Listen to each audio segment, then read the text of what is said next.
Eu vou falar dos métodos contraceptivos naturais e eu vou falar do funcionamento deles. Primeiro tem o muco cervical, que basicamente quando escorre o muco cervical, tu tem que observar ele diariamente e se ele tiver parecendo meio que uma clara de ovo, significa que a mulher provavelmente ovulou. Vale ressaltar também que pomadas, lubrificantes e o próprio sêmen dificultam na hora de tu analisar o muco cervical. A temperatura basal basicamente tu vai lá, pega um termômetro que tu pode medir na região oral, vaginal e retal. Tu pega esse termômetro, mede tua temperatura todos os dias, enquanto depois que tu acorda, e tu tem que estar em jejum.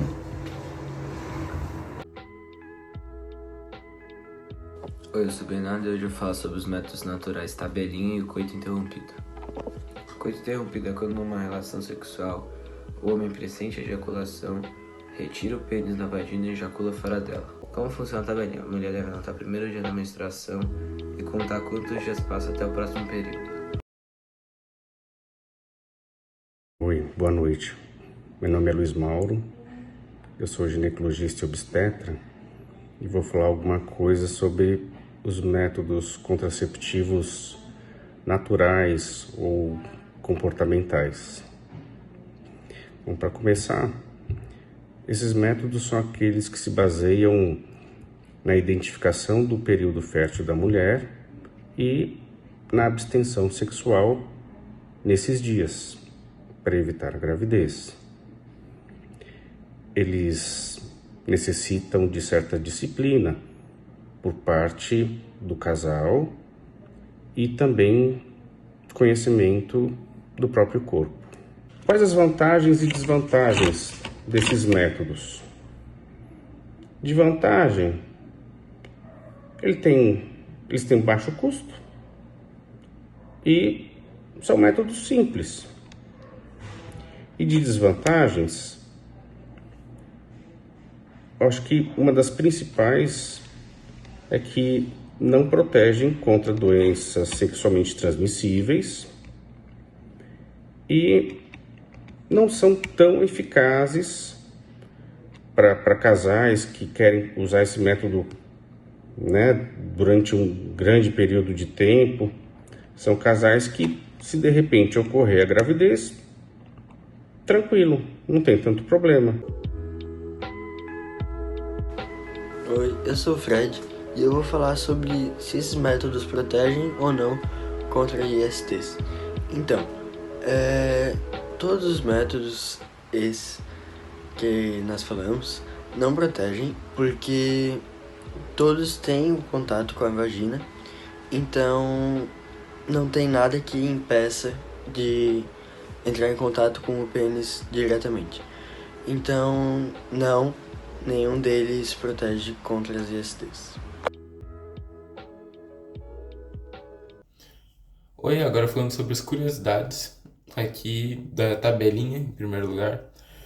Foi criada em mais ou menos 1950 ou 1960, não sabe ao certo, mas se sabe que foi criado por um casal médico, que era de uma enfermeira e de um doutor, chamados John e Evelyn Billings.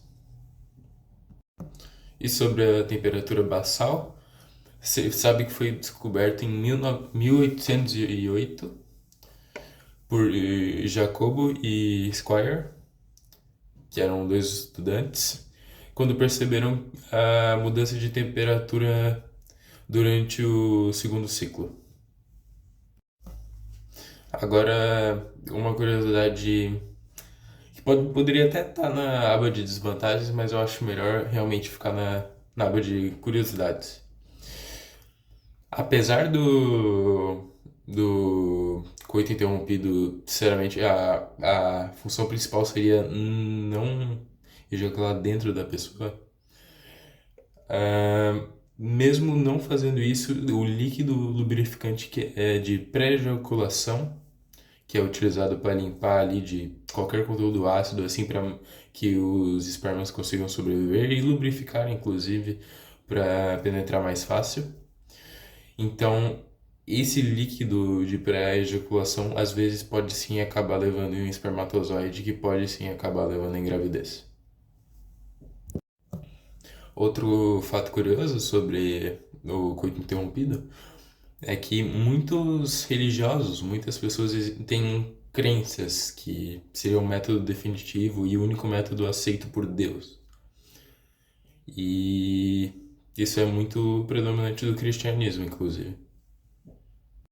Agora falando um pouco sobre o muco cervical. O muco cervical começa depois ali, né? Na hora da ovulação, ele começa a produzir um muco mais viscoso, assim, para ajudar o esperma a passar pelo canal vaginal. Foi isso? Passando pro próximo. Bem, sobre os preços, todos os métodos são gratuitos, exceto de termômetro basal, pois tu utilizar de um termômetro que custa em média de R$20.